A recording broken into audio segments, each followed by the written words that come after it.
Olá, bem-vindos a mais um Café para Despertar e hoje nós estamos aqui com um episódio sensacional. Vamos falar do livro Autismo, do Diagnóstico à Convivência. Esse livro que está com a gente aqui, gente, esse livro chegou hoje. Tá lindo, maravilhoso. Um livro coordenado pela Cristiane Romano, que está aqui, também pela Leíse Fernandes, que é a outra coordenadora. Depois nós vamos ter um momento para poder gravar com ela também. Estamos aqui com duas coautoras, Cris Bueno e a Carla, nutricionista lá de Brasília, que vai falar um pouco sobre como que elas construíram esse livro maravilhoso, bombástico. Hoje nós vamos estar lançando aqui em Belo Horizonte o livro. Você que vai estar assistindo aí, às vezes gravado, posterior a essa data, o lançamento já vai ter acontecido, mas você vai ter a oportunidade de conhecer esse livro, porque vai acessar a Amazon, estante virtual e vários outros canais, você vai poder adquirir um exemplar, comprar, porque eu tenho certeza, você que trabalha com autismo, quer entender de autismo, tem alguém na família que tem autismo, esse livro é o manual que você precisa para a sua cabeceira. E para a gente poder conhecer um pouquinho de como que foi essa história, vamos falar com ela, uma das coordenadoras que está aqui, a Cristiane Romano, como que foi essa idealização desse livro, chamar a Leíse, que é uma autista, para poder compor a coordenação, trazer algo mais da vida cotidiana, né, de uma pessoa que tem esse transtorno. Como que você idealizou e como que foi a montagem desse time poderoso de especialistas que compõe esse livro? Boa tarde a todos, ou bom dia, né, quem está nos assistindo, nos ouvindo. Primeiramente, agradecer as meninas por estarem aqui e aos coautores que tiveram a confiança de trazer os seus conhecimentos até nós. Primeiro aconteceu o seguinte, eu tenho um instituto, doutora Cristiane Romano, que é fonoaudiologia, coaching, e eu trabalho hoje muito mais na parte empresarial. Mas como atuei já há 24 anos, não precisa calcular a idade, 24 anos na área de fono, com a Paz, vários atípicos, né? Na verdade, eu só estou em a Paz há 4 anos, só que naquela época, né, há muitos anos, falava-se autista, todo mundo pensava assim, que ele é autista, que ele ficava ali no canto, era uma coisa muito estereotipada, só que hoje não, hoje o diagnóstico, com os estudos, mudou-se muito. Hoje a gente tem o autismo, que é o espectro, e tem as variadas formas. Com isso, as pessoas ainda, né, no consultório, no instituto, como eu ainda atendo, não atendo específico de crônico, mas as pessoas chegam até mim como uma referência, né, na área de comunicação, como doutora na área, não na área do autismo, mas da comunicação. Doutora, o que eu faço? Eu fui no médico e ele já me diagnosticou. E eu tive 3 casos que me chamou muita atenção, que esses casos foi o caso que eu falei, eu quero escrever um livro. Não sei como, mas eu vou escrever. Foi um caso, né, o exemplo de um caso que a criança vinha com a ponta dos pés, né, andava só com a ponta dos pés e não falava, 3 anos. E isso me chamou muita atenção, porque eu falei, pai e mãe, qual foi o diagnóstico, né? O médico mandou pra cá, mas qual foi o diagnóstico? É autismo. Tem um espectro autista e tal. Eu falei, olha, vamos fazer o seguinte, vamos fazer um mês de experiência, vou te mandar pra casa, você vai tirar a tela, você vai tirar um tempo para brincar com essa criança. E eu tinha também colar ali alguns pontos que vocês vão ver aqui no livro, tá, gente? E aí, com isso, a criança em um mês voltou. A mãe falou, o que você fez? Você fez uma hipnose aqui, você fez alguma coisa. Não foi.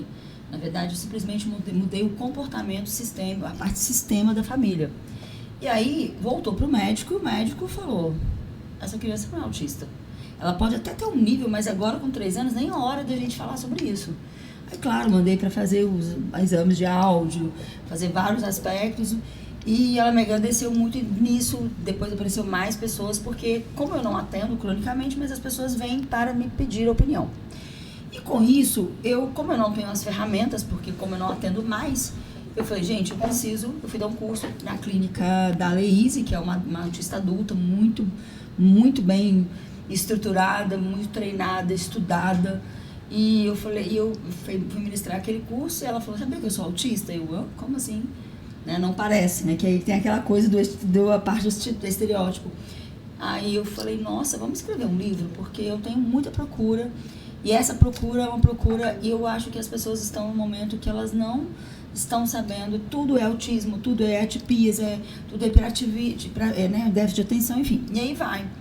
E ela falou, topo, né? Na verdade, o autista, ele tem aquela coisa, né? Tô falando aqui da Leísa, ela sabe que eu falei isso pra ela.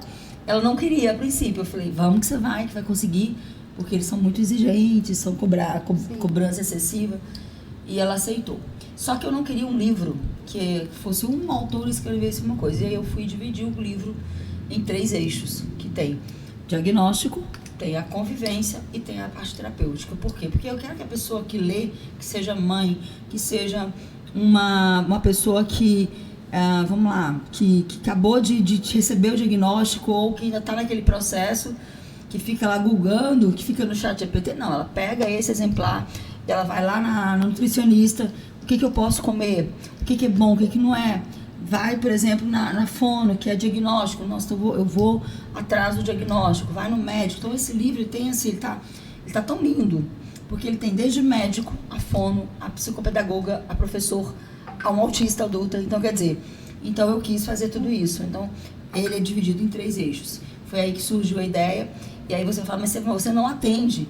Mas eu abracei essa causa, porque eu estou vendo muitos casos e muitas pessoas que estão se anulando por causa disso. E, na verdade, não é o rótulo que a gente tem que colocar, a gente tem que saber lidar com isso. E é isso que o livro traz. Então, cada capítulo traz ali uma questão para saber lidar com cada situação. Então, foi daí que surgiu. E, para mim, foi, na hora que eu vi ele pronto, eu falava, meu Deus, nossa, virou realidade, porque consegui colocar mais de 24, né, autores de diversas áreas. Então foi lindo, foi realmente um trabalho dessa construção maravilhosa. E é interessante porque na editora, toda vez que a gente convida alguém para coordenar um livro, a primeira resposta que a pessoa dá é não. Ela não quer porque acha que é muito trabalho, acha que é mais uma atividade para poder fazer que às vezes vai tumultuar a sua rotina. Aí depois, quando as pessoas elas pensam novamente, e aí viram falar, não, eu aceito. Porque aí vê que não é tão difícil assim coordenar, vê que não é tão complexo, vê que depois vai ter um filho, né? O livro, isso, quando ele nasce, é quase como um filho, né? É um filho. E é uma grande realização, principalmente para quem é coordenadora. Eu imagino que você está muito realizada hoje, a Leísa também.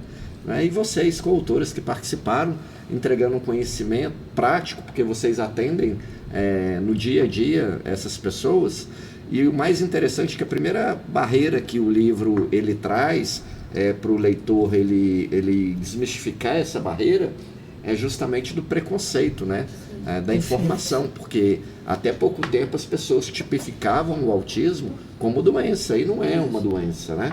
E todo o preconceito que vem, né, justamente com a tipificação nesse sentido. Então, como que você, Cris, no seu capítulo, você traz ali a sua história, sua prática diária e também essa questão de trazer mais informação para as pessoas, mais conhecimento sobre o que é o autismo, desmistificar essas crenças e esse preconceito em relação a esse tema. Quero agradecer primeiro, né, a Editora Lisboa, a todos vocês, ao convite da Cristiane Romano. Muito obrigada pela confiança. Eu sou fonoaudióloga há 20 anos e eu tenho uma atuação mais focada na área da audição. Então, eu realizo exames auditivos, audiometria, imitanciometria, é o diagnóstico audiológico. Eu trabalho tanto com o público infantil como com o público adulto. Então, chega-se ali no meu consultório, na clínica em que eu atuo, crianças com atraso na linguagem, com atraso na fala. E os pais, às vezes, um atraso na fala, o pai já vem para fazer um exame auditivo assim, meu filho é autista? Ou alguém da família, um avô, uma avó, um vizinho, olha, não fala, é autista? E nessa estereotipia, como se o diagnóstico fosse, às vezes, um luto, fosse algo assim, eu prefiro que ele tenha outra coisa do que tenha autismo. Então, eu lido ali na clínica com um diagnóstico diferencial entre perda auditiva e autismo. Eu, sozinha, como fonoaudióloga, não posso fornecer o diagnóstico de autismo sozinha, Mas nós temos, em cada área de atuação, nós temos subsídios para dizer, né, junto com o DSM-5, sinais, sintomas, estereotipias, pouca interação, interação social, atraso na fala muitas vezes. Então nós temos alguns sinais que falam assim, pode ser que a criança esteja no transtorno do espectro autista. Mas o que é interessante de se falar é que esse diagnóstico pode se confundir e é muito diferencial. Eu atendi este ano, há alguns meses atrás, uma criança que chegou na clínica. A clínica que eu trabalho é uma clínica de diagnóstico audiológico e também são atendidas crianças com autismo. O foco principal é o diagnóstico diferencial, diagnóstico audiológico. E tem crianças que fazem atendimento, terapia com a fonoaudióloga de linguagem, com terapia ocupacional, mas o cargo-chefe da clínica é o diagnóstico audiológico. Chegou uma criança de 4 anos de idade, diagnosticada com autismo por uma psiquiatra, sem fazer nenhum exame auditivo. Nunca tinha feito nenhum exame auditivo. 4 anos de idade. A mãe pode estar assistindo o podcast. Ela veio para a clínica com diagnóstico concluído de autismo desde os 3 anos. E a criança com 4 anos de idade, eu, com um pouco de interação com a criança, com toda a humildade da minha atuação profissional, falei, ele não é autista. Porque ele interage, ele quis me mostrar, ele se comunicou, ele me disse que veio ele, mamãe, papai, mas sem falar. Ele, porque eles não são de Belo Horizonte, são do Rio Grande do Sul. E eles vieram aqui porque a clínica que é aqui em Belo Horizonte, eu sou de BH. Então aqui em Belo Horizonte é uma clínica e eu tenho alunos de todo o Brasil, eles falavam, Cris, a gente precisa de um diagnóstico diferencial dessa criança. E lá no Rio Grande do Sul eles não conseguiram onde eles moram lá. Eu falei, vem pra cá. E aí com a pouca interação eu falei, ele tem perda auditiva neurosensorial de grau profundo. E aí eu conduzi os exames em 2 dias, fiz BERA, emissões otoacústicas, a audiometria que ele conseguiu fazer com 4 anos, ele conseguiu fazer uma audiometria condicionada, lúdica. E ele tem perda auditiva neurosensorial de grau profundo e eu não posso descartar sozinho o diagnóstico de autismo, mas eu posso afirmar que ele tem perda auditiva neurosensorial de grau profundo. E eu disse para a mãe, é pouco provável que ele seja autista. Entretanto, eu vou te entregar os exames agora auditivos. A perda auditiva neurosensorial de grau profundo é o sinônimo de surdo. Não escuta nada, nada. Ou seja, não vai falar, né? Não vai falar. Sim, sem estímulo. Só que alguém que atendeu essa criança em 15 minutos, numa consulta, a criança não fala. Ela não tem uma interação esperada dentro dos padrões normais. Por que não fala? Como é que ela vai interagir na comunicação? Alguém que está com a criança ali em 15 minutos de consulta não vai... E aí ele teve diagnóstico. E o diagnóstico, por que a gente fala tanto da importância da intervenção precoce? Porque se essa criança, como não é autista, se ele tivesse colocado os aparelhos auditivos e tivesse o diagnóstico correto com 1 aninho, ele iria colocar os aparelhos. Se não desse certo, ele ia para o implante coclear. E agora com 4 anos ele estaria com o desenvolvimento da linguagem oral. Assim como uma criança autista. Às vezes os pais, eles percebem, ou os familiares ficam com medo, mas se for para um atendimento diferenciado, e é o que eu pude perceber no livro, é uma questão muito diferenciada, o foco não é só no diagnóstico, exato, é na convivência. Então, assim, o diagnóstico pode ser a partir de X idade. Isso varia de acordo com profissional para profissional. Tem profissional que fala, eu só dou o diagnóstico de autismo com tal idade. Outro fala, eu só dou com tal idade. Mas o diferencial existem sinais que estão fora do marco do desenvolvimento normal. Então vamos para a intervenção? Perfeito. Se tem diagnóstico ou não, a gente pode ver daqui 6 meses, daqui 1 ano, mas ele está fora dos marcos do desenvolvimento normal. Então ele precisa de intervenção. Esse é o meu capítulo que eu escrevi, uma das questões muito cruciais. Fala-se assim, cada um tem seu tempo. A criança tem 5 anos e não fala, vai falar. Cada um tem seu Até tempo. aquela crença limitante, Não. né, lá atrás. Né? O meu capítulo começa assim: cada um tem seu tempo. Não é uma frase que pode ser dita e nem aceita. Porque existem marcos do desenvolvimento e pode existir uma criança com desenvolvimento mais acelerado e outra um pouquinho menos, mas dentro dos marcos normais. Perfeito. Se fugir dos marcos, precisa de intervenção. O crucial não é o diagnóstico, não é a batida do martelo em tal idade, mas a intervenção precoce. Aí só uma pontuação, Cris, e aí a gente alivia as mães, né? Porque nós temos mães também no livro, e alivia por quê? Porque a pessoa está na busca de um rótulo. Isso. E nem sempre naquele momento a gente precisa daquele rótulo, a gente precisa entender, por exemplo, uma perda auditiva profunda, ela extremamente estimulada, com todo o requisito ali que a Cris falou, isso faz com que a criança ela tenha uma vida normal. Então, na verdade, claro, com as suas dificuldades, suas limitações, mas imagina ela ter aquele diagnóstico ali como se fosse já uma sentença. Sim. Então, esse era o incômodo, e foi um dos motivos que eu chamei a Cris, porque eu sabia da expertise dela, e eu falei, eu quero um capítulo, né? A gente tem 2 capítulos dessa parte do diagnóstico também, tem alguns outros de outras áreas, mas realmente não é nem só fono, tá, gente? Aqui nós estamos falando também de medicina, porque nós temos um médico também no livro. Se você pegar na medicina, se o médico, que é o que tem feito muito hoje, não desmerecendo, gente, tem médicos que não fazem isso, tá? Mas algumas mães me relatam, pede para a criança andar até na frente, pede para a criança falar algumas palavras, então isso não é diagnóstico. Como diz a Cris, 30 minutos não é um diagnóstico. O diagnóstico, ele é um processo. Então, por isso que a minha incomodação, e aí volta a sua pergunta, né? Foi por isso, e aí o convite, no caso da Cris e dos profissionais, né, que também são da minha área e de outros, e por isso a importância da gente estar com esse livro e ele cair em mãos que precisam realmente sair dessa hipótese que se não fala ou se anda na ponta dos pés, que tem às vezes as características, nem sempre.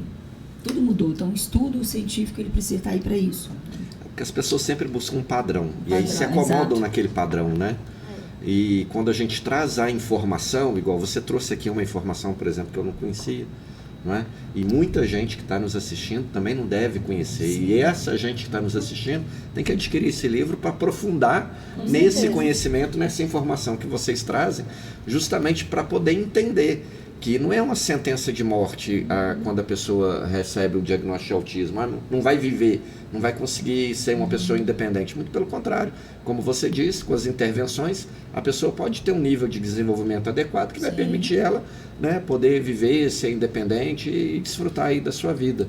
Isso é fundamental e é um dos propósitos nossos quando a gente se propõe a publicar livros dessa natureza, é justamente de poder entregar para o mercado e para o público, né, uma informação de qualidade com profissionais de excelência que vão ali nos trazer informações que às vezes uma consulta de 1 hora você não tem. Não é possível. Ou às vezes com aquele médico que não se atualiza, né, também acaba, né, você não tendo informações atualizadas do processo, né?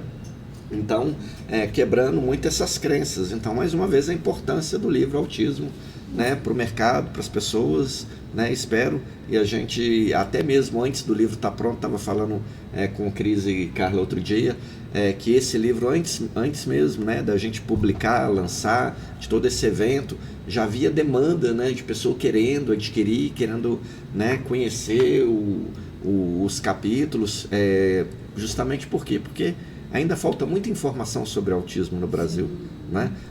Tem muita coisa que ainda precisa ser construída e essa ferramenta é esse pilar, né? De impulsionar a construção de novos conhecimentos, né? E aí, Carla, você é da nutrição. E como que a nutrição também ela é fundamental para o desenvolvimento, né, das crianças, o desenvolvimento do ser humano, né, a saúde, a qualidade de vida. E você é especialista justamente nessa área, né, dos transtornos, né, e fala um pouco para a gente o que está no seu capítulo, claro, sem contar o capítulo todo, né, mas adoça a boquinha aí das pessoas que estão aqui nos assistindo e conta um pouco mais do seu trabalho, da importância da nutrição nesse cenário. Renata, eu quero abrir agradecendo a presença, né, o convite. Primeiro a Cris, querida, que me convidou para escrever esse livro por intermédio de uma amiga. Poder do networking, né? Maravilhoso. As conexões. E deu super certo. E quando eu recebi esse convite, eu fiquei muito feliz, porque de fato era um desejo do meu coração escrever um livro, ainda mais sobre autismo, que é a minha área de atuação, incrível. E aí agradecer também a Editora Lisboa por ter abraçado a ideia do autismo, que a gente precisa muito divulgar esse tema. Eu sou Carla, sou nutricionista, sou especialista nos transtornos do neurodesenvolvimento. Tenho, assim como a Cris, 20 anos já de formação. Tenho 6 anos já atuando dentro dessa área do autismo. Então, quando eu entrei, era muito mais difícil do que é hoje. Hoje ainda é difícil para nutrição. Quem está nos assistindo sabe disso. As pessoas me perguntam, nutrição no autismo? Mas você é psicóloga? Não, eu sou nutricionista. Aí a pessoa olha pra cima, fica perdida, e eu explico, eu brinco que eu tenho que explicar o que eu faço e fazer o que eu faço. São 2 trabalhos. As pessoas não entendem, elas não conseguem conectar a importância da alimentação para uma vida saudável. E no autismo não é diferente. Então eu comecei aí a minha militância tem 6 anos. Eu sou da primeira turma de formação de nutricionistas especialistas em autismo, então eu tenho um orgulho enorme desse título. Eu formo nutricionistas, sou professora de pós-graduação, eu tenho cursos, então eu formo outras nutricionistas para atuarem na área. E antigamente a gente não falava sobre autismo. Aí começou a falar, só que só fala em criança. Hoje que a gente está ampliando um pouco o olhar para o adulto funcional autista, nível 1 de suporte, quem que está dando atenção para ele? É o caso da Leíse, inclusive. Né? Altamente funcional, organizadora de um livro, muito bem sucedida, mas ela tem sofrimento, com toda certeza. Ela deve ter sofrimento, né? Hipersensibilidades, ansiedade que muitas vezes está associada, dificuldade de conduzir os relacionamentos, porque a questão social é um desafio, não para todos, mas para muitos. E muitas pessoas, aliás, poucas pessoas estão olhando para esse autista. Mas existe um grau de sofrimento muito grande sobre um de suporte. Inclusive na cobrança. Ah, mas você trabalha, tem filho, é servidor público, é empresária, tem dinheiro, viaja. Ah, que suporte que você precisa? Por que você não é funcional como eu? Existe uma cobrança muito importante sobre essa faixa específica do autismo. E eu gosto muito de falar sobre isso, porque é um tema que poucas pessoas falam. Eu sou de Brasília, eu tenho uma clínica lá, a Clínica Salva Nutrição e Saúde Mental. E eu também tenho um podcast, inclusive, vou convidar a sua audiência para ir lá visitar meu podcast, Doses de Atipicidade. Autismo e Neurodiversidade, é um podcast semanal. Toda semana eu levo uma família, ou uma mãe, ou o próprio paciente de suporte, né? Desde que seja funcional e dê conta de enfrentar câmeras e microfones, ele pode ir comigo. E profissionais da área também. Já estendi o convite para a Cris quando for a Brasília gravar comigo um podcast. Então é muito legal ter a presença, fonoaudióloga, por exemplo, né? Já convidei algumas para participar, para a gente divulgar a informação, essa é a minha missão. Falando um pouquinho sobre o livro, a gente tem hoje 2,4 milhões de pessoas diagnosticadas com autismo no Brasil, que se declararam autistas, dados do censo de 2025, mês de maio, e fora os casos de subnotificação. Porque tem muitas famílias que ainda não têm diagnóstico, existe o negacionismo. Existe, mas ele não é, mas teve o diagnóstico, eu não sei se é mesmo, na hora do censo negou. Ou o adulto 1 de suporte que sofre, mas não tem diagnóstico. Também, que é uma outra questão que a gente tem importante. E isso me dá uma prevalência de 1 para 38. Isso quer dizer que em cada sala de aula tem no mínimo uma criança. A cada 38 crianças, uma é autista. Nos Estados Unidos, o dado ainda é mais apertado, é 1 para 31. Dados do CDC, abril de 2025. São dados altamente atualizados. Então, falar sobre isso num livro, para mim é uma alegria muito grande. É um legado, né? O livro é legado. Sim. Então, no livro, o que eu falei? A importância da nutrição nos transtornos do neurodesenvolvimento, em especial o autismo. O autismo, ele tem uma questão muito delicada com o intestino. O autista, ele tem no mínimo 4 vezes mais chances de alterações gastrointestinais. Eu tô falando de azia, refluxo, má digestão, gás alternado com diarreia, resto de comida nas fezes, baixa produção de ácido clorídrico, enzima digestiva, alguns com hipotonia, mais comum na T21, síndrome de Down, que eu também sou especialista. Então eu vejo mais hipotonia na síndrome de Down do que no autismo, mas eu também tenho autistas hipotônicos, até porque o espectro é intervalo, não é um ponto definido. Né? Eu não tenho o autismo, não. Tenho um transtorno do espectro. Quem está no início, pensando numa escala e no fim, é autista. Níveis de suporte diferentes.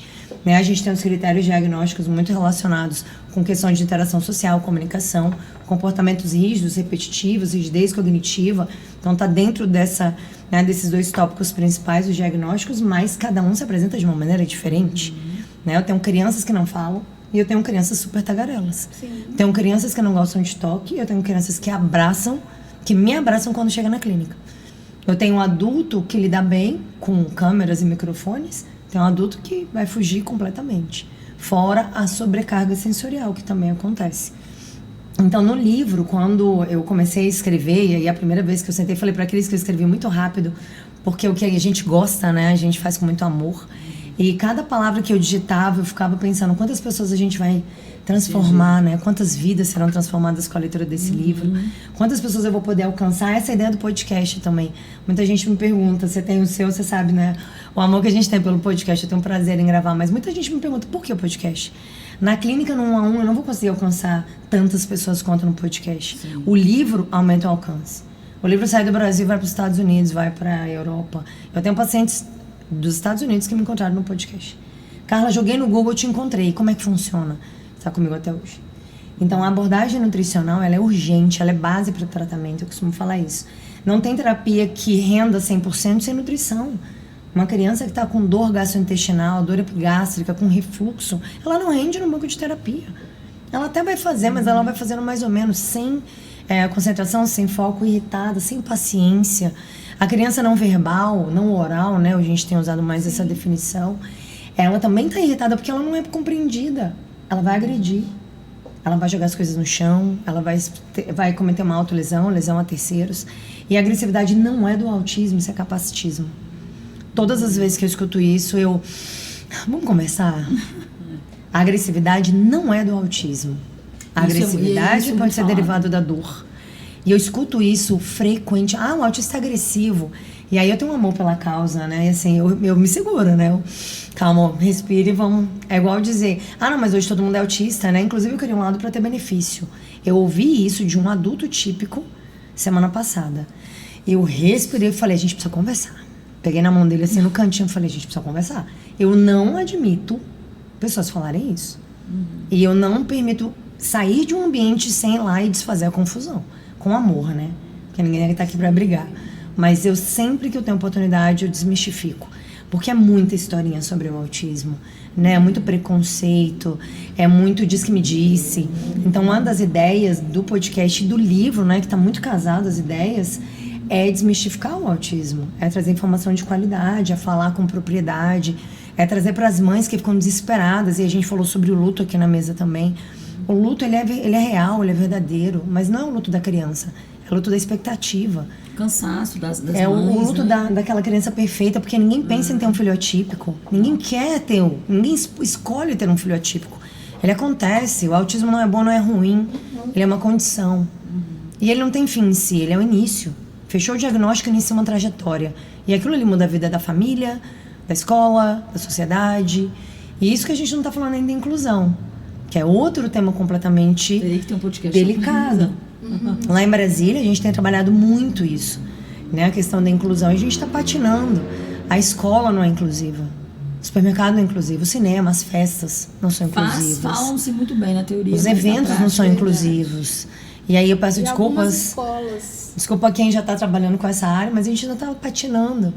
E tem um lado do empresário também. Quem está olhando para o empresário que quer trabalhar com a inclusão? A gente não tem uma empresa, não tem um selo. Dono de escola está sofrendo hoje, lá em Brasília, sim. A escola inclusiva, aí a mãe coloca, não dá conta, não adapta, a escola pede para tirar a criança, e aí a gente fala mal da escola. Eu sou empresária, e eu olho pelo lado do empresário. Beleza, dona da escola que está querendo fazer um processo de inclusão, procura quem? Quem é o órgão que cuida disso? Quem é a empresa que está treinando? Quem é que dá selo? Não tem. É um deserto, e é um deserto, porque o deserto a gente tem muito para fazer. Então até deixo o convite aqui, de repente alguém que queira olhar para essa área, queira criar curso, queira criar formas de adaptação. O que a gente tem que olhar? Eu sou nutricionista, eu olho para alimentação, apesar de hoje ter um olhar muito mais amplo pelo próprio podcast, que me traz isso, né? 1 ano já de gravação. Mas quem está olhando para isso? Quem certifica? E tem um detalhe, só te cortando rapidamente. A provocação, né? Fica. Claro, Cris.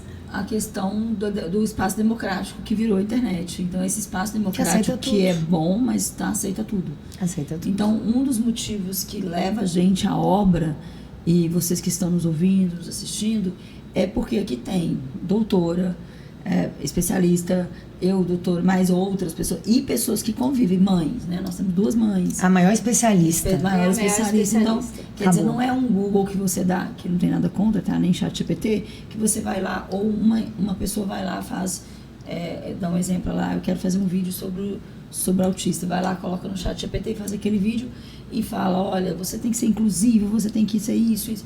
E que, na verdade, só quem convive, quem entende cientificamente fala, Cris, mas você não atende cronicamente, mas eu recebo todos os dias. Doutora Cris, né? Chegam assim, me dá a sua opinião. Perfeito. E eu quero a sua opinião, eu preciso. Aí eu vou lá, falo, já fez a alteração do processamento? Que às vezes é de 8 anos, a criança, às vezes ela não está lendo. E ou, às vezes ela até tem os traços, mas ela está sendo desmerecida de algum momento. Então, aqui nessa obra, né? Aí voltando ao que o Renato falou, trazendo aqui a Carla, que traz essa super área, né? Tem a questão da seletividade alimentar também. Perfeito, que você não comentou, inclusive, vamos falar um pouquinho da seletividade. As pessoas agora precisam ler, né? Elas precisam ler para conhecer. Mas tem muitas áreas aqui dentro que você vai entender o porquê, porque são situações científicas. O meu capítulo, né, o que eu escrevo ali, que eu fiz todos os eixos, né? Quando eu organizei os capítulos, eu pensei exatamente assim, ó, se fosse para mim, se eu fosse uma mãe, ou se fosse uma profissional, como eu gostaria de ler esse livro? Perfeito. Aí eu peguei desde o diagnóstico, desde uma pessoa, né, que chega desorientada, que eu sou mãe, né, de um menino de 9 anos, e eu sei como é que é quando você está com dúvida de alguma coisa, sai buscando na internet. Sim. Então, o primeiro passo, né, aqui nós temos doutores, nós temos científicos, cientificidade e convivência. Então, por isso que aqui é a nossa venda do nosso peixe, sim, que é esse livro que ficou lindo, gente, eu estou apaixonada por ele, porque agora que eu estou tendo acesso.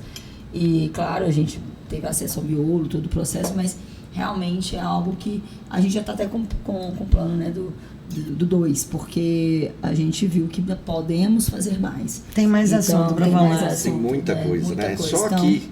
Só que a gente já não... É o que já conversamos Hoje aqui. para fazer uma pergunta para ela. Pois é, faz. Por favor, joga a pergunta. Sabe por quê? Olha o que é interessante. Todos nós, a gente já teve um spoiler por sermos coautores, né? Sim. Então a gente passou o pente fino na aprovação. Mas esse livro, ele é um livro para pais e para todo mundo e para todos os outros profissionais. Porque eu, querendo ou não, eu sou especialista na minha área, fonoaudiologia, e dentro da fonoaudiologia, audiologia e linguagem. 2 áreas ali. A fonoaudiologia tem 13 áreas. Então, às vezes eu fico ali atendendo as crianças que chegam para o diagnóstico audiológico, encaminhando as mães que já fizeram a avaliação auditiva, mas tem atraso na fala, na linguagem, para fono da linguagem.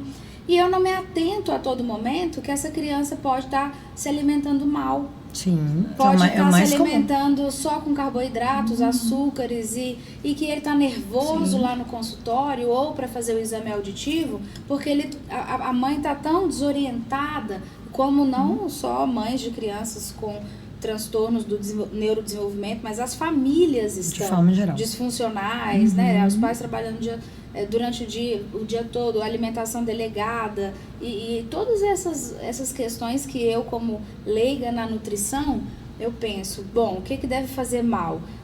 Muito carboidrato, muito açúcar, mas por quê? Por que o autista pode ter 4 vezes mais? Quando você falou, eu falei, por quê? E aí a gente não se atenta à nutrição da criança, às vezes nem pergunta na anamnese fonoaudiológica como é que é a alimentação da criança. Perfeito. Sim, pergunta da seletividade básico, né? alimentar. Mas come de tudo? Come de tudo. Mas come de tudo o quê? Então isso vai ter consequências completamente na fonoaudiologia. Perfeito. Então, olha o convite para os pais, mães responsáveis que lidam com as crianças com autismo e todos os demais profissionais a leitura Se do livro. atentarem. Porque você Perfeito. vai aprender com o meu capítulo de fonoaudiologia, eu vou aprender com o seu de nutrição, eu tô doida para ler o seu capítulo e entender por que existem problemas intestinais e o que eles causam na criança com autismo. E Perfeito. antes de você responder, eu venho ainda com uma provocação, porque aí cai também na minha área, né? A gente estuda a neuropsicanálise e aí vem aquela questão do intestino, né? Segundo cérebro, Perfeito. né? Conexão direta, né? Muda o comportamento, né? Quando você tem um problema estomacal ou tem uma sensibilidade, né, no intestino, seu comportamento muda na hora, né? Não estou falando no autismo, não, estou falando acontece. em qualquer pessoa. Com qualquer pessoa Perfeito. já tem essa alteração. No autista, então, explica um pouco pra gente. Perfeito. Vamos lá. Seletividade alimentar é a comorbidade mais comum associada ao autismo. Ponto. Adultos, crianças, idosos, qualquer um. Na verdade, a seletividade não é um quadro exclusivo do autismo. Eu tenho crianças típicas seletivas. Eu tenho adultos típicos seletivos. Então, a seletividade alimentar ela é multifatorial. Né? Ela pode ser por alergias múltiplas, pode ser por uma mastigação inadequada, pode ser por uma esofagite, pode ser por uma estenose esofágica, pode ser por alterações gastrointestinais. Tem muitas causas. Experiências negativas, às vezes na introdução alimentar. Eu tenho uma criança de 2 anos que teve um choque anafilático aos 8 meses com castanha. Ele é seletivo. A partir daquele dia, o comportamento alimentar dele mudou. Então, ela é multifatorial e o tratamento não é simples. Também é multi, né? Então, inclusive com a nutrição.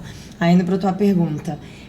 Sim, absolutamente. Intestino e cérebro, conexão direta. O nosso intestino é o nosso segundo cérebro, sim. Apesar de alguns estudos questionarem um pouco isso, a gente acredita nisso. E eu, fielmente. A gente tem produção de neurotransmissores no intestino. E os neurotransmissores não saem do nada. Eles precisam de nutrientes para serem produzidos, né, para serem fabricados pelo nosso organismo. E os nutrientes vêm dos alimentos.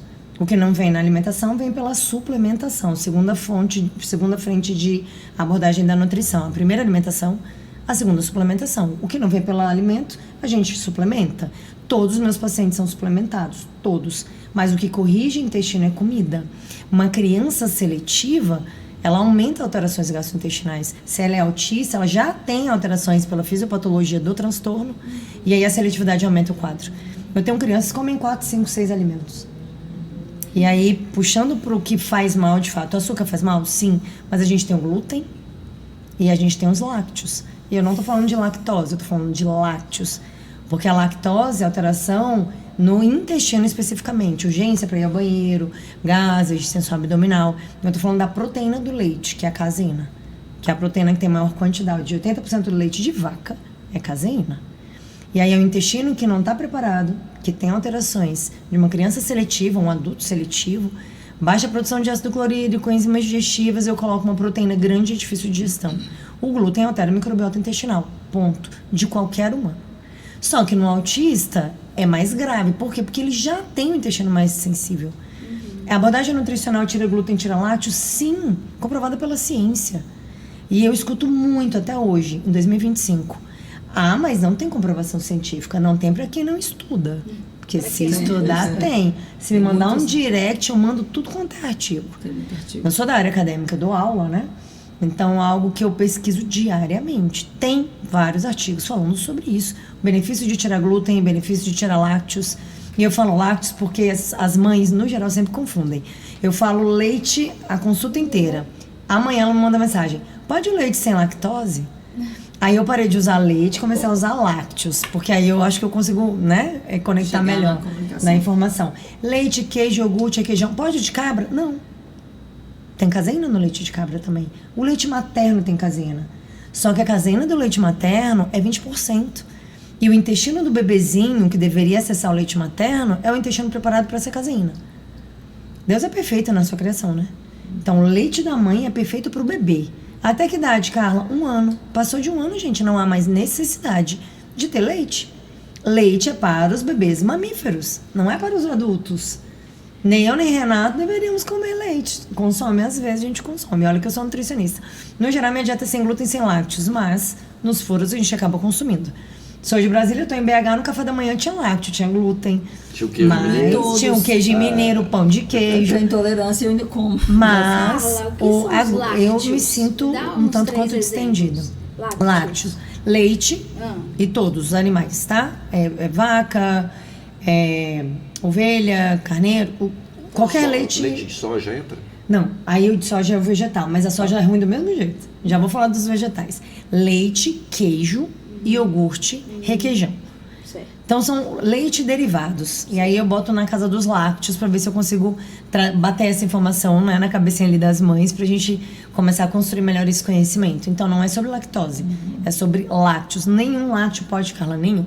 Como é que a gente substitui? Bebida vegetal. Amêndoas, castanha, coco, arroz, inhame.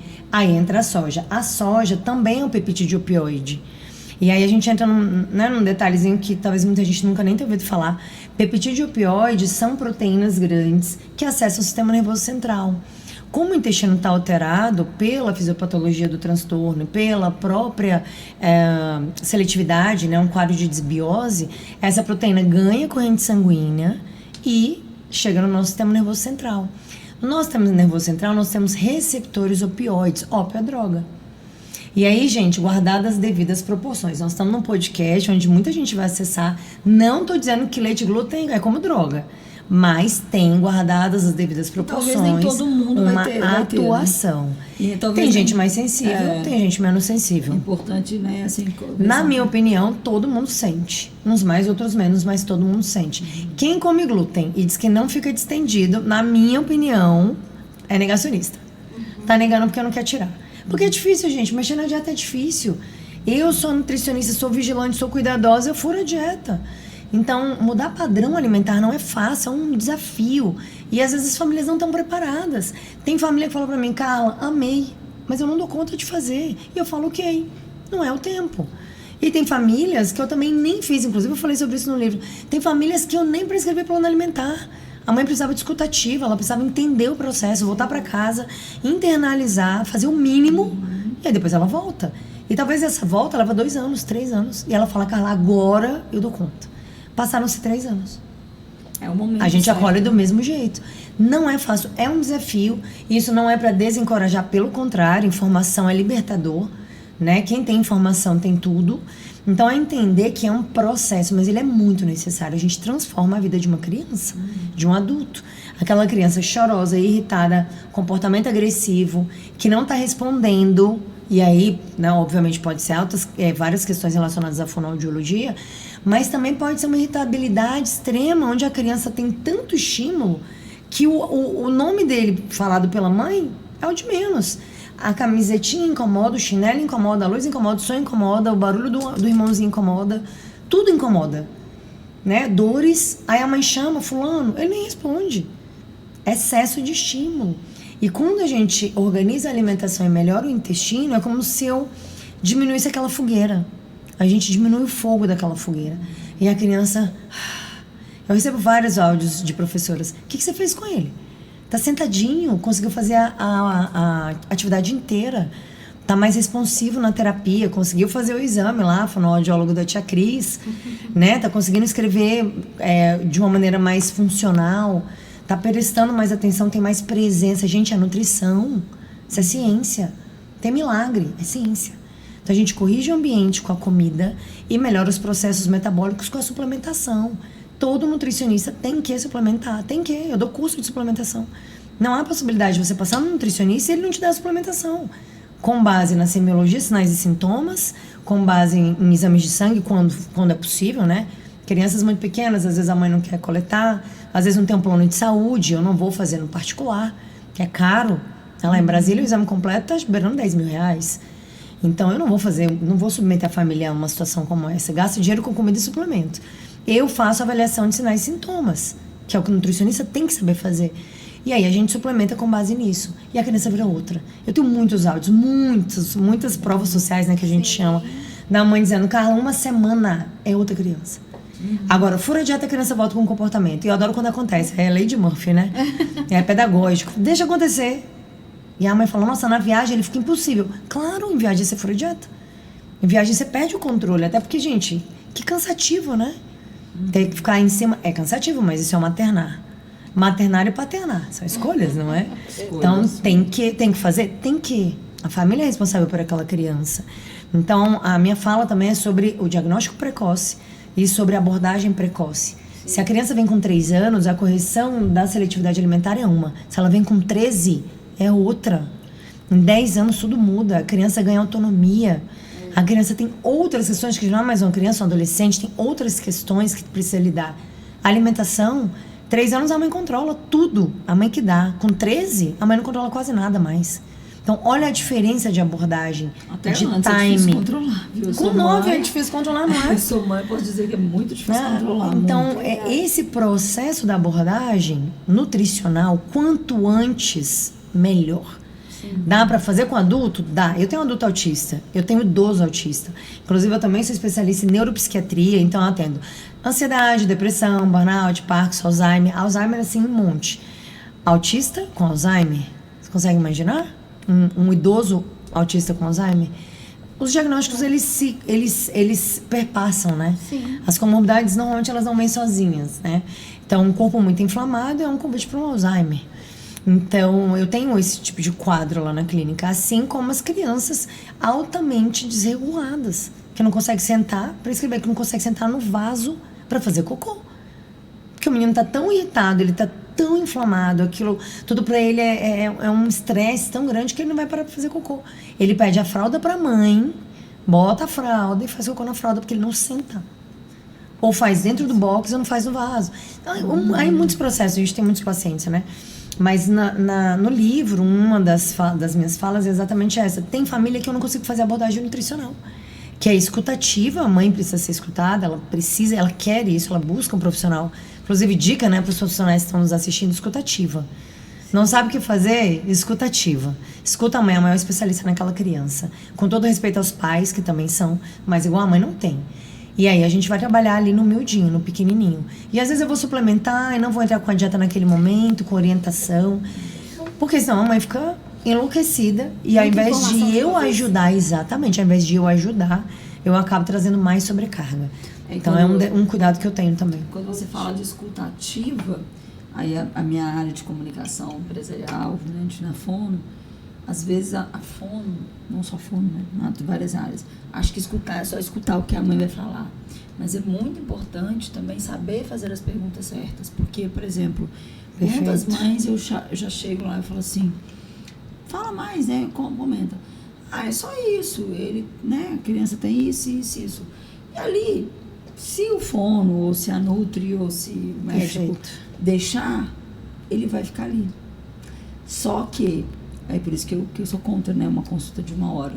Minha consulta vai de 1h30 a 2 horas, assim, brincando. Por quê? Porque tem que escutar. E aí ela começa a perguntar, né? Fazer perguntas de o quê, como, e vai aprofundando. Aí ela traz coisas que você fala, poxa, eu nunca imaginei que ia perguntar isso. Né? Que é o processo chamado de anamnese, que a gente aprendeu isso na faculdade. No entanto, não é aquela anamnese que a gente tinha, né? As perguntas prontas. Não, é o aprofundar. Perfeito. Então, quer dizer, esse é um ponto também que eu coloco, inclusive no meu capítulo também, que é porque o meu capítulo é a interrogação, né? Quando eu começo o livro, eu começo interrogando. Será por que tem tantos casos agora? E essa interrogação faz com que a gente entenda que também essa escutativa, juntamente com perguntas, eu vou falar poderosas, que é o que a gente usa muito, né? São perguntas de o que e como, e talvez, no terceiro momento, é o que, como, por quê. E aí você consegue chegar em muita coisa. Então, é bem interessante, né? Cris, eu tenho, só para complementar, eu tenho um questionário pré-consulta, né, que eu mando para a família antes, ele é enorme. Eu falo, responde pelo menos 24 horas para eu conseguir ler, porque aí eu já entendo um pouco do processo e eu sou mais assertiva. São 2 horas de consulta, 2 horas comigo lá na clínica. E aí, às vezes, a mãe responde ali na pressa, porque também, né, falta tempo, enfim. E aí eu pergunto uma vez no intestino, não é normal. Eu falo, tá bom, daqui a pouco. Aí eu vou lá e volto. E o intestino? E no final eu descubro que o menino tem gases, distensão abdominal, azia, refluxo, resto de comida nas fezes. Outra coisa, gente, resto de comida nas fezes tá errado, tá?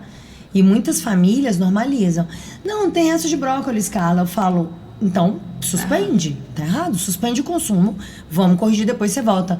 Ué, mas não é normal? A mãe me perguntou. Eu falei, no seu tem? Não tem. Eu falei, por que da criança é diferente? Nem milho. Aí sempre tem a pergunta clássica. Nem milho. Gente, nem milho é para ter nas fezes.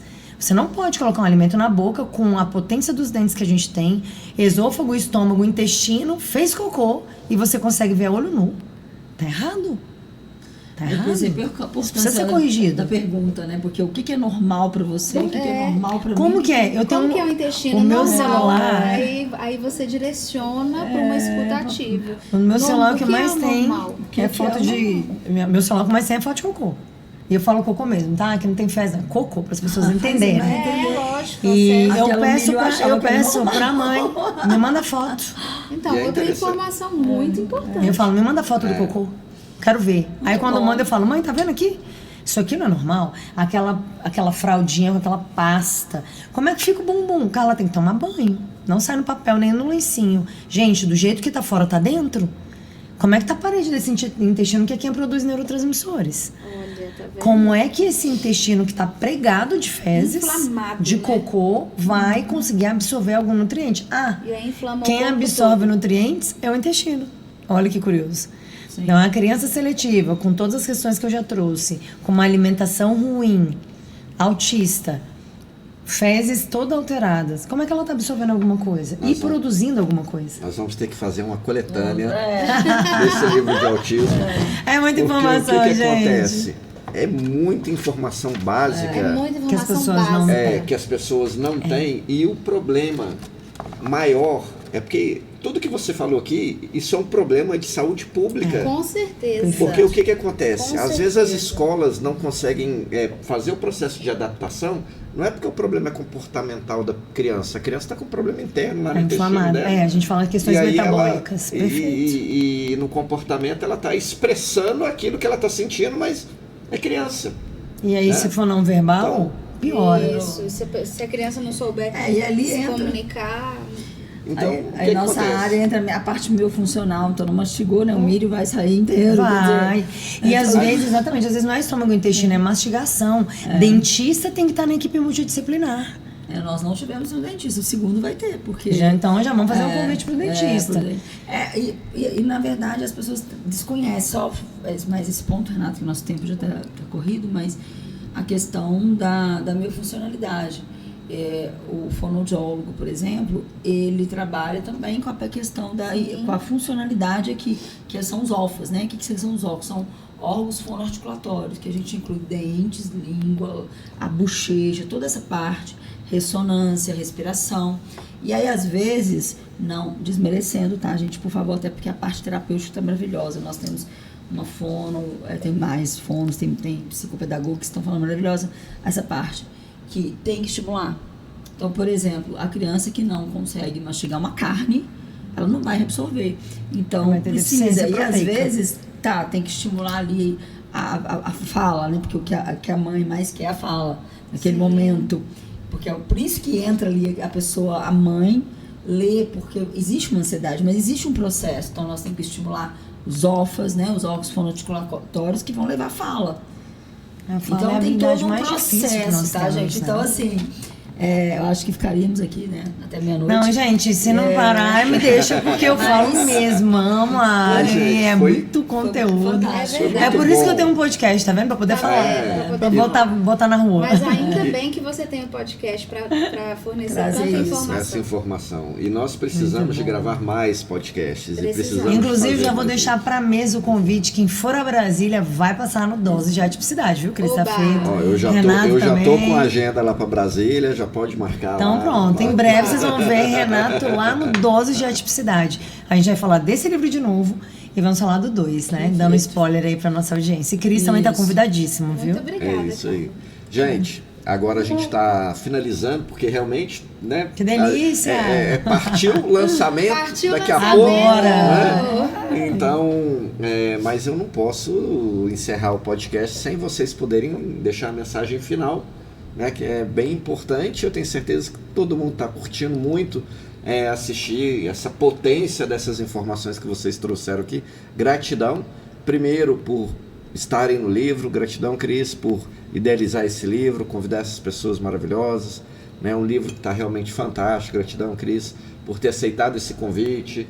Carla, sei que vocês no trabalho de vocês N coisas para fazer e às vezes parar para escrever um capítulo é mais uma tarefa, mais uma atividade, mas eu sempre falo que escrever um capítulo é uma missão, porque a partir, né, de hoje, o lançamento de um livro, a gente não sabe mais onde esse livro vai parar. As pessoas que vão acessar esse conhecimento, as pessoas que vão, né, poder aprender e às vezes mudar a vida. Sim. Porque um livro ele influencia. Não é? Eu falo isso porque a minha vida foi mudada por livros, né? E tantas pessoas também trazem nas suas histórias essa influência do livro na vida delas, né? Então hoje a gente tem aqui uma potência de livro, gente, vale a pena, corre lá na Amazon, na estante virtual, na plataforma da editora, marketplaces variados, você vai encontrar, acessar esse livro e eu tenho certeza que vai mudar a sua vida, porque mesmo que você não conheça ninguém que tem autismo, só o conhecimento que você vai ter e um dia poder aconselhar ou poder usar para alguém, certamente esse livro vai ser muito importante para você. Então, mensagem final? Gente, eu tô tão feliz, eu não consigo expressar minha felicidade de estar aqui.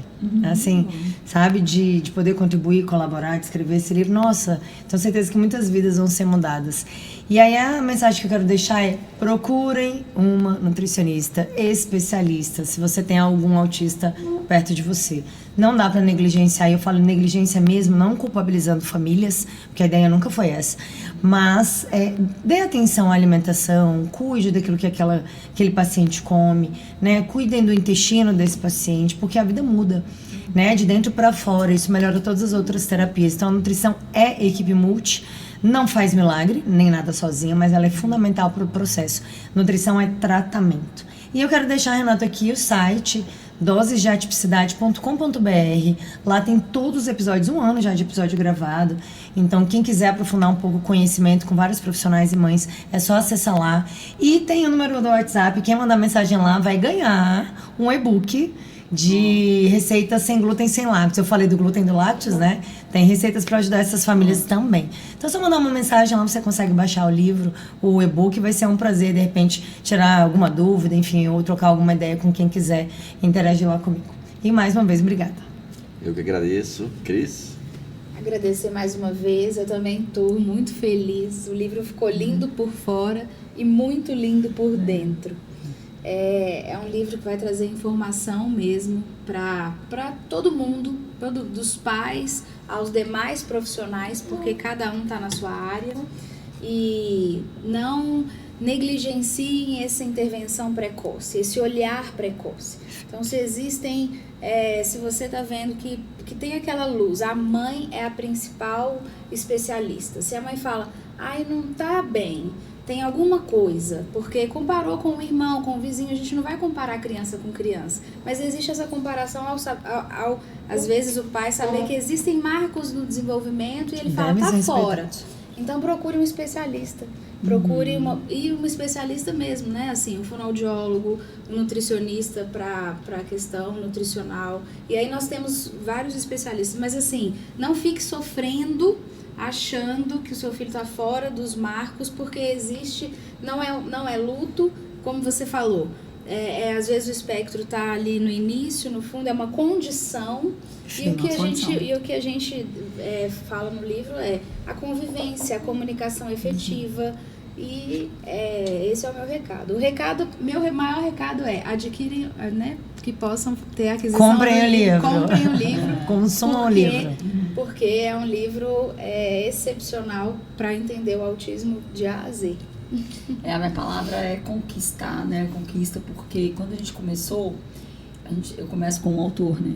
A gente vai atrás de uma pessoa, né? Eu sou a primeira autora. E a gente teve 25 autores, né? Então, tive até que dispensar alguns autores. Então, quer dizer, agora próximo a gente vai fazer com mais, hoje pode fazer mais, sei lá. Mas o que eu quero dizer com isso? A construção de um livro, ela não começa de hoje. Ela não começou hoje no lançamento. Tem quanto tempo, né, Renata? Tem 7 meses. Alguns meses. Então as pessoas ficam muito ansiosas, né, por esse dia de hoje, que é o dia do lançamento das fotos. Do Ian, ele tirando foto da gente, legal. Mas o mais importante foi o processo que a gente viveu, que é a jornada. Então a minha informação para quem está nos assistindo: viva a sua jornada com seu filho, com a sua filha. E o que Einstein já dizia, né? Conhecimento é poder. Não busque conhecimento em qualquer lugar. O conhecimento, ele é poder. E quando você busca um conhecimento que vem por meio de uma cientificidade, eu acredito na ciência. Eu não acredito em nada empírico. Eu acredito na ciência. Eu acredito que realmente, verdadeiramente, você precisa buscar. Então, quando eu fui buscando cada pessoa, é lógico que eu pesquisei, que eu fui atrás de pessoas. E, claro, também teve pessoas que não estão aqui hoje, mas me apresentou a crise. Então, quer dizer, tudo na vida é Deus que coloca pessoas nos seus lugares ali para estar ali. Então, o meu agradecimento à editora Lisboa, principalmente você, Renato, por confiar em mim, né? Nós estamos aí chegando a 10 obras. Esse livro vai para a Europa, então vai ser lançado lá na Europa, então a gente, ano que vem. Então, o que eu quero dizer para vocês, conhecimento é poder. Não busque conhecimento em qualquer lugar. Não é o Instagram é maravilhoso, mas desconfie. Tudo tem que desconfiar. Eu faço vídeo lá, faço, mas desconfia também do que eu fiz. Sabe, você tem que ir além. Nada como uma obra que tenha mestre, tem doutores, tem especialista, tem pessoas que convivem. Então, o meu convite é esse. E eu continuo com essa frase, conhecimento é poder. E vamos juntos viver essa jornada maravilhosa. Porque eu tenho certeza, mães e pessoas que estão agora, nesse momento, descobrindo, porque nesse momento, pelos números que a gente tem, alguém nesse momento está descobrindo. Meu filho tem um espectro. Pode ter certeza que ali não é o fim do caminho. Ali começa uma jornada que precisa de força, precisa de Deus, precisa de profissionais maravilhosos. E é por isso que a gente está aqui. Então, gratidão, mais uma vez. Gente, obrigado vocês que vieram e compartilharam, né, tanto conhecimento. No livro também, que é um livro maravilhoso, eu sempre falo o seguinte, se a pessoa quer uma informação de qualidade, né, o livro ele tem um selo de validação. Sim. Né? Ele passa pela mão de vários profissionais. A gente, inclusive, né, depois ali do texto entregue, a gente faz toda aquela verificação de plágio, né, se realmente as informações estão certinhas, se as referências, né, elas realmente são referências válidas, enfim, a gente tem todo um cuidado na construção, por isso que acaba levando alguns meses, né? Mas depois que fica pronto, é um produto lindo, validado, uma informação de qualidade, vale a pena, gente. Vai lá, esse aqui é meu, tá? E vai lá nas redes sociais, nos marketplaces, que eu tenho certeza que é um livro que vai mudar a sua vida. E o Café para Despertar fica por aqui. Voltamos em breve com mais podcasts como esse aqui, recheado de pessoas de valor que trazem conhecimento, informação e pode mudar a sua vida. Um abraço. Tchau.